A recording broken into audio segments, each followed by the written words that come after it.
کم کر دو بھیا، اللہ سلامت رکھے آپ کو بہت تیزی کے ساتھ۔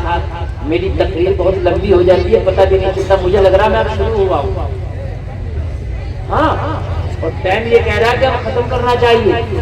اب آپ ہی بتاؤ کیا کرنا چاہیے اور بولنا چاہیے نا؟ میں نے 12 بجے سے پہلے تو کسی قیمت ختم ہی نہیں کرنا، چاہے کوئی لٹھی لے کے آ جائے۔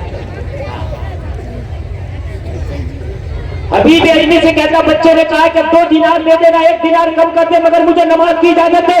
کہنے لگا حضور بچے کا اتنا جملہ سنا تو میرے دل میں محبت کی چراغ جل گیا، اور میں نے کہا جب 3 دینار پورا دے دوں گا یار نماز پڑھ لے۔ بچہ نماز پڑھ کے سب سے پہلے آ گیا، اٹھا۔ میں نے کہا بیٹا نماز اتنی جلدی پڑھ لی؟ کہنے لگا بس فرض پڑھا، سنت نفل ابھی نہیں پڑھا۔ کہا کیوں؟ کہا تیرا غلام تیرا مزدور بھی تو زیادہ دیر ہوگی، تجھے تکلیف ہوگی یار، روزی حرام ہو جائے گی، میں اپنی سنت اور نفل جو بچ گیا گھر جا کے پڑھ لوں گا، پہلے تیرا کام پورا کر دوں۔ کہنے لگا میں نے کہا تجھے اتنا مسئلہ بھی معلوم ہے کہ فرض مسجد میں اور سنت گھر میں پڑھی جا سکتی ہے؟ یہ مسئلہ تجھے کس نے بتایا اتنی سی عمر میں؟ بچہ رو کے بولا یار مدرسہ پڑھنے کا ٹائم تو مزدوریاں کرنا لگ گئے، ہمیں تو مدرسے میں پڑھنے کا ٹائم ہی نہیں ملا، مگر ہاں اتنا ہے جب سارے لوگ سو جاتے ہیں تو عشاء پڑھنے کے بعد میری ماں مجھے دین سکھاتی ہے، قرآن سکھاتی ہے، حدیث رسول سکھاتی ہے۔ میری ماں کی دین ہے کہ جو آج میں اس قابل بنا۔ بچے سے ایسی محبت ہو گئی، ایسی محبت ہو گئی، میں نے کہا بیٹے لا پوٹلی میرے سر پر رکھ دے، میں لے چلوں، یہ تیری دہاڑی آ جائے۔ ہائے ہائے ہائے، ذرا زور سے بولو سبحان اللہ۔ کیا زمانہ ہے کبھی یوں بھی سزا دیتا ہے، میرا دشمن مجھے جینے کی دعا دیتا ہے۔ بچے نے کہا نہیں، ماں نے کہا بیٹا جو کرنا نہیں اس کا بدلہ لینا نہیں، اگر تو چاہتا میں 3 دینار کی مزدوری لوں تو یہ پوٹلی میرے سر پر رکھوانا ہوگی، میں تیرے گھر تک جب تک نہیں لے جاؤں گا جو میری مزدوری طے ہوئی ہے، جب تک میں مزدوری نہیں لوں گا۔ کہنے لگا میں نے بچے کے سر پہ پوٹلی رکھوا دی، اب پوٹلی بچے کے سر پہ ہے، وزن مجھے لگ رہا ہے، میں دعا کر رہا ہوں یا اللہ میرا گھر جلدی آ جائے، یا اللہ میرا گھر جلدی آ جائے۔ آخر کار میرا گھر آ گیا۔ بچے نے پوٹلی رکھ دی 3 دینار۔ میں نے کہا بیٹا رک جا، سب کی شاپنگ کر لی ہے، جیب میں کوئی دینار نہیں ہے، گھر سے لا کے دیتا ہوں۔ میں پوٹلی اندر لے کے بیگم سے کہا بیگم 3 دینار دو۔ مزدور دروازے پہ، بیگم 3 دینار تھیلے سے نکالنے لگی۔ میں نے مزدور کا قصہ بتایا، کیا بتاؤں بیگم بڑا ہی نہیں کہ چہرے پہ حسن کی برسات، عمر تو 12 سال ہے مگر لاجواب ہے۔ تو بیوی نے کہا نیک ہے تو دروازے پہ کیوں چھوڑ آیا؟ جواری شرابیوں کو گھر میں لاتا، اللہ والا آیا دروازے پہ چھوڑ آیا، ارے اسے اندر نہ لے آ، اس کا قدم میرے گھر میں پڑے گا تو اللہ کی رحمت جھما جھم برسے گی۔ کہنے لگا میں تو پہلے سے چاہتا تھا، اوپر سے میری بیوی نے کہہ دیا، میں دروازے پہ آیا۔ میں نے کہا بیٹا 3 دینار لو اور میرے گھر میں دوپہر کا کھانا تیار ہے تو لقمے کھا کے چلے جانا۔ بچے نے منع کر دیا نہیں کھائیں گے۔ میں نے کہا بیٹا کیوں نہیں کھاؤ گے؟ ہم نے مزدوری تو پوری دے دی، کھانا فری میں۔ بچے نے کہا روزہ دار ہوں اس لیے نہیں کھاؤں گا۔ ہائے یہ کتنا دے کا رمضان تو ہے نہیں۔ بچے نے کہا نفلی رکھا ہے، ہم نے آنکھ کھولا تو ماں کو روزے رکھتا دیکھا، ہماری بھی عادت ہو گئی۔ بچہ میں نے کہا بیٹا دوپہر میں نہ کھانا، تھک گئے ہو آرام کر لو، شام ہو تو افطار کر کے چلے جانے، مگر دعوت قبول کر لو۔ بچے نے کر لی، گھر میں آ گیا، میری بیوی نے دیکھا تو دیکھتی رہ گئی۔ میں نے کہا کیا ہوا؟ بیوی بولی جتنوں کی دعوت کر کے آیا تھا سب کو منع کر دے۔ میں نے کہا کیا بات پارٹی کینسل؟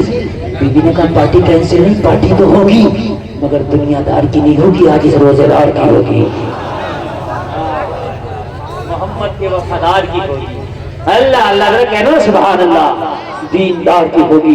کہنے لگا میری بیوی نے کھانے بنائے، شام ہو گئی، مغرب کا وقت ہوا، اذان مغرب ہوئی، بچے نے روزے کا افطار کیا، نماز مغرب پڑھی، بچہ جانے لگا، بیوی اشارہ کر کے بولی اسے روک لے۔ جب سے یہ گھر میں آیا گھر جنت کا نمونہ بنا ہے، یہ گھر آیا گھر میں دل لگ رہا ہے، جہاں اللہ والا ہوتی ہے جہاں اللہ والا ہوتا ہے وہاں رب کی رحمت جھما جھم برستی ہے۔ کہنے لگا میں نے بچے سے کہا بیٹا اب رات ہونے لگی ہے، گھر دور ہے کہاں جائے گا، عشاء پڑھ کے یہی سو جا، صبح فجر پڑھ کے چلے جانا۔ کہنے لگا بچے نے یہ بات بھی مان لی، بچہ کھانا کھا کے اپنے کمرے میں چلا گیا، عشاء پڑھ کے بچہ سونے لگ گیا۔ میری بیوی نے کہا مجھ سے تو بھی کھانا کھا لے۔ حبیب اجمی سے کہتا حضور میری ایک بیٹی کی یہ جواب، 5 منٹ کی ذرا تقریر سننا محبت کے ساتھ، بہت محبت کے ساتھ سننا، اپنے دل کو تھام کے سننا۔ حبیب ایک سے کہتا حضور جب میرا مہمان کھانا کھا کے عشاء پڑھ کے مہمان روم میں چلا گیا، سونے لگ گیا، تو میری بیوی نے کہا تو بھی کھا لے۔ میں نے بھی نہیں کھایا تھا مہمان کی خوشی میں کھانا۔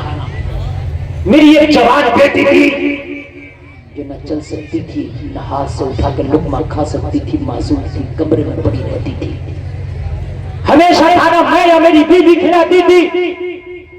میں نے اپنی بیوی سے کہا میں کھانا بعد میں کھاؤں گا، پہلے کھانا نکال کے دے، اپنی معصوم بیٹی کو کھلا کے آؤں کہ انتظار کر رہی ہوگی۔ حبیب علمی سے کہتے حضور جب میں کھانا لے کے بیٹی کے کمرے میں گیا تو بیٹی نے سوال کیا ہے میرے پاس آج اتنا لیٹ کیوں، آج اتنی دیر کیوں، تجھے پتا میں کب سے انتظار کر رہی ہوں، تجھے پتا میں چل نہیں پاتی ہوں، تجھے پتا میں اٹھ نہیں پاتی ہوں، تجھے پتا میں محتاج ہوں تیرے کھلانے کی۔ باپ نے جواب دیا بیٹی میں کھانا تو ٹائم سے لے کے آ جاتا، مگر کیا بتاؤں ایک مہمان ایسا آ گیا تو اس کی خوشی میں آج میں تجھے بھول ہی گیا تھا۔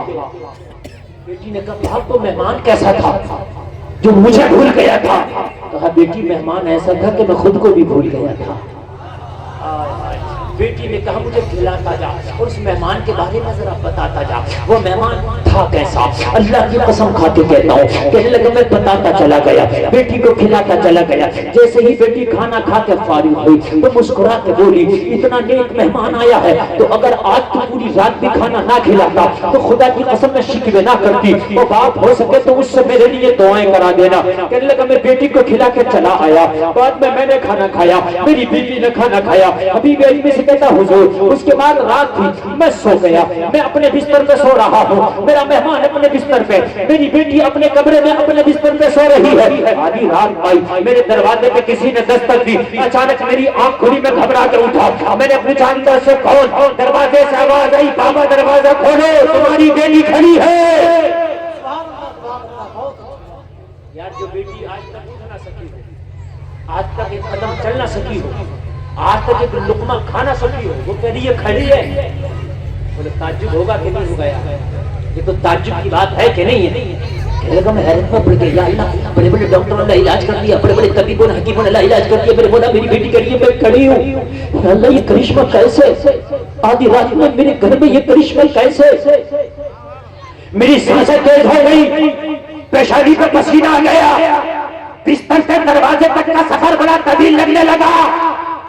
جیسے ہی میں نے دروازہ کھولا تو کیا دیکھا، خدا کی قسم میری بیٹی اپنے پیروں پہ کھڑی ہے، پیر سلامت ہے، ہاتھ سلامت ہے، جسم سلامت ہے۔ میں نے کہا بیٹی یہ کیا ہو گیا؟ بیٹی نے مسکرا کے جواب دیا او باپ جس مہمان کا تو قصہ بتا کے گیا تھا وہ میرے خیالوں میں بس گیا، میرے تصورات کی دنیا میں گھر کر گیا، تو چلا گیا مگر مجھے نیند نہ آئی، میں کروٹ پہ کروٹیں لیتی رہی۔ جب آدھی رات آئی دل زیادہ بے قرار ہوا تو میں نے اللہ کی بارگاہ میں دعا کی پروردگار مجھے بڑے بڑے طبیبوں نے لا علاج کر دیا ہے لیکن اللہ والوں کے صدقے میں تو دعاؤں کو قبول کرتا ہے۔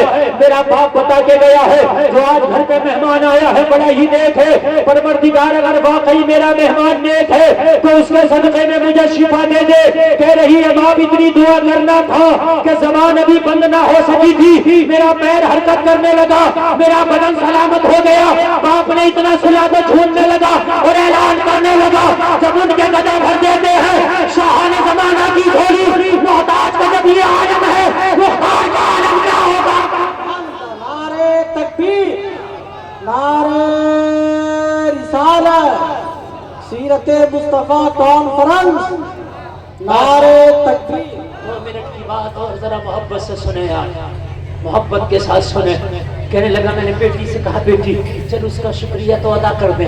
میں بیٹی کو لے کے گیا مہمان کے دروازے سے، بیٹی شکریہ ادا کرے گی۔ جب مہمان کا دروازہ کھولا تو میں نے کیا دیکھا، کمرہ خالی ہے، بستر سے میرا مہمان غائب ہے۔ مہمان کا پتہ نہ پا کے میں بے قرار ہو گیا، میں نے بستر کو کھوجنا شروع کیا مہمان کہاں گیا، تو میں نے کیا دیکھا بستر پہ ایک کاغذ کا پردہ پڑا ہے، اس کاغذ کے پردے میں 3 لائن لکھا ہے۔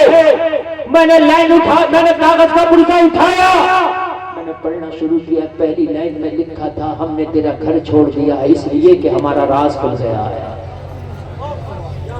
یہ 3 لائنیں سن لیں تقریر ختم۔ اللہ والے اپنے آپ کو چھپا کے رکھتے ہیں. ہاں ہاں اللہ والے اپنے آپ کو چھپا کے رکھتے ہیں. آپریٹر صاحب جس طرح میں بول رہا اس طرح اگر تم اسے نہ چھوڑ دیں تو نہ کوئی شاعر پڑھ پائے گا اور نہ کوئی خطیب تقریر کر پائے گا. یہ میری گارنٹی ہے. آپ چاہیں تجربہ کر کے دیکھیں. یہ میری گارنٹی ہے. میرے بعد انہیں کو سیٹ ضرور کرنا پڑے گا. اس پر نہیں بول سکتا کوئی. میری گارنٹی ہے. اور آپ کو یقین نہ آئے تو میری بات دیکھنا یہ کرے گا. یہ میرا سینہ جو میں بول رہا ہوں بس آپ سمجھ. میرا تو ہو گیا. 2 لائنیں رہ گئی ہیں. پڑھ تو 1 لائن پڑھ. 2 اور رہ گئی بس. لائن سنیے دوسری.